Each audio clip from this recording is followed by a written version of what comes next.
سلام بچه‌ها، چطورین؟ امروز اومدم یه دونه نوشیدنی خفن بهتون یاد بدم. پس تا آخر ویدیو با من همراه باش. بهتون یاد میدم که چجوری توی طبیعت با کمترین امکانات یه قهوه خوشمزه و پر کافئین داشته باشی.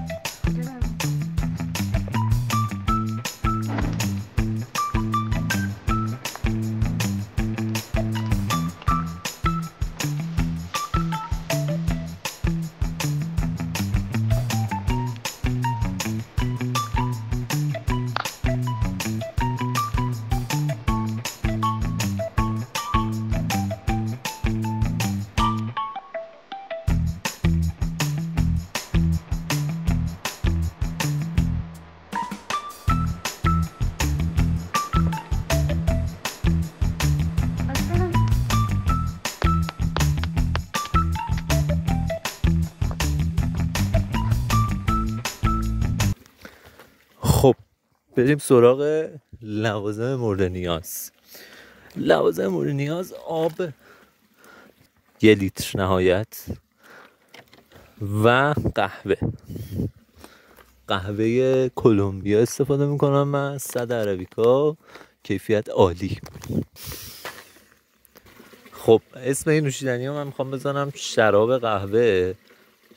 چرا؟ حالا چون بیشتر مایل به شراب میمونه، ولی اسم اصلیش همون کلد بروه، با یه تکنیک بهتر و ساده تر و با کمترین امکانات.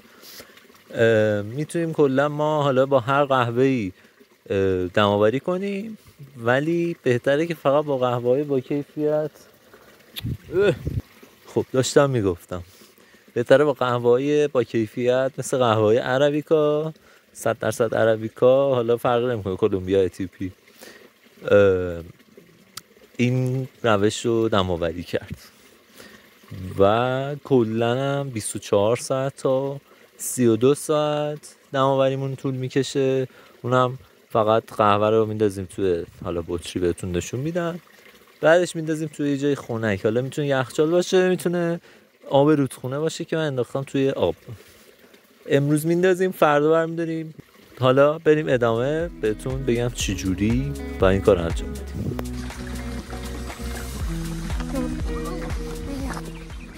برای قهوه کلد برو باید درجه گرانیدتون درشت باشه حتما. حالا من درشت بکنم قهوه‌مو که نه، گرایندر سایزمو 1 2 3 4 5 6 13 14. خب 14 خوبه. ای وای. خب این از این. بریم ادامه.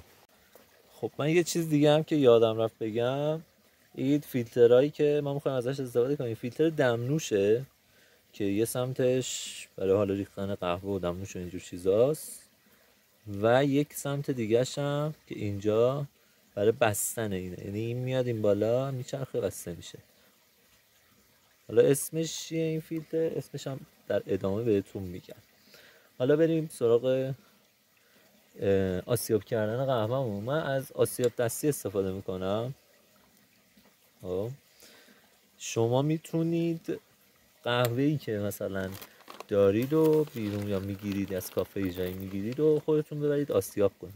به کافه ها بگید برای آسیاب کلد برو میخوام، براتون آسیاب میکنم. من قهوه کلمبیا استفاده میکنم، 100 عربیکا، از برند نویز کافی. میتونید شما برید تو سایتشون قهوه‌تون رو سفارش بدید، هر آسیابی هم که بخواین براتون انجام میدن. خب بریم ادامه. ما چقدر میخوایم برای آسیاب؟ 15 گرم. حالا من اینجا ترازو نیاوردم، ولی این اندازه یعنی 15 گرم. قبلا گرم کردم. بیاس.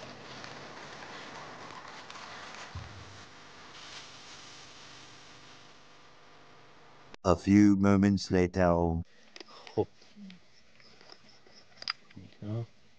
این از آسیاب قهوه. البته اگه بگیره دوربین بگی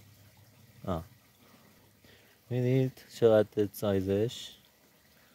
بریزم تو دستم راحت تر ببینیم. اینه سایزش. این دونهاش درشته، خیلی ریز نیست، خیلی هم درشته، سری درشته. این از آسیا. حالا چجوری بریزیم تو این هم تو قسمت بزرگش به این صورت میریزیم توش. این از این. خب این از این. حالا بستنش هم به این شکله. دو تا انگشت اینجوری میره این تو. این برمیگرده این ور بسته میشه. این ور بسته میشه و میچرخونیم. اینو میندازیم این طرفش، اینو میندازیم این طرفش. این از این کامل باید درش بسته شه که وقتی که این فیلتر رو میندازیم توی آب قهوه ازش خارج نشه. این شکلی. خب الان چی نیاز داریم؟ آب معدنی که اول ویدیو بهتون گفتم در حد 1 لیتر. میزان نسبت قهوه به آب میتونید 1:15، یعنی 1 قهوه 15 آب، و تا 1:20 1:22 هم میزنن. ما همون 1:20 میزنیم که 1 لیتر کلا آب 1:20 یا 22 میشه در نهایت. 1 لیتر آب میخوایم با حدودا 45 گرم قهوه. 3 تا از اون فیلترها من باید درست کنم بندازم تو این. خب الان فیلتر رو کنیم تو این. یه ذره جمعش کنید، فشارش بدید میره.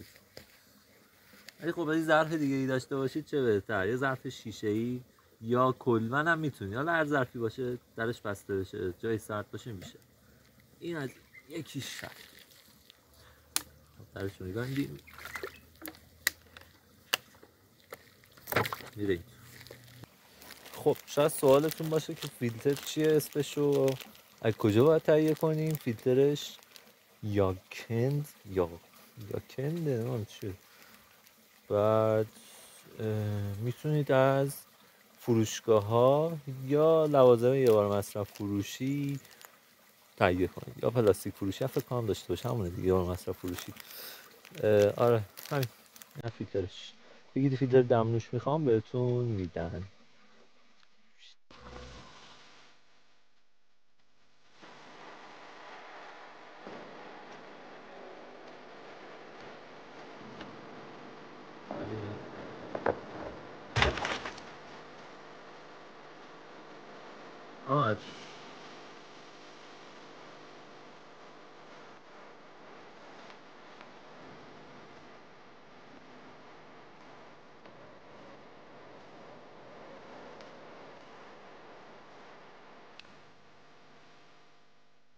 تا 15 گرم انداختم، 1 لیتر آب و این میره تا فردا. یعنی ما میریم فردا باز میایم.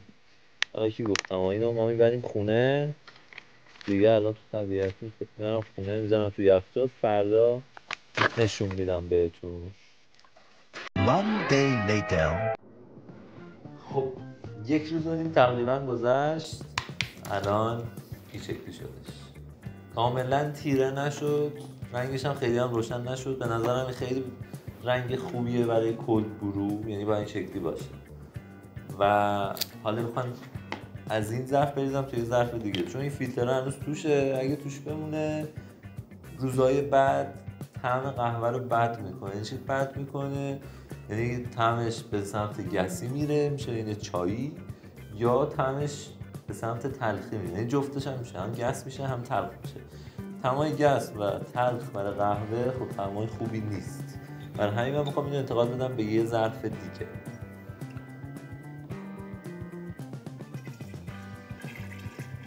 بیشتر از 1 روز، نهایت 2 روز نذارید قهوه‌تون، یعنی دماوری قهوه‌تون طول بکشه.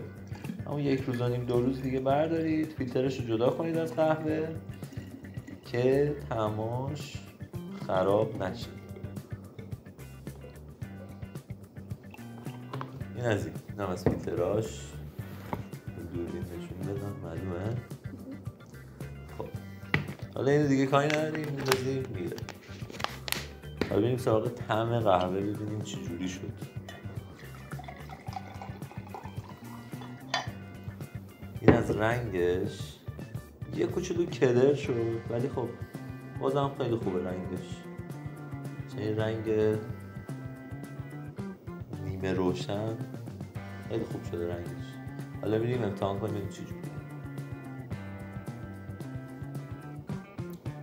واقعا خوبه، یه طعم شکلاتی و شکلات تلخ و آلبالویتور و خیلی خوبه. کافئینش هم خوبه.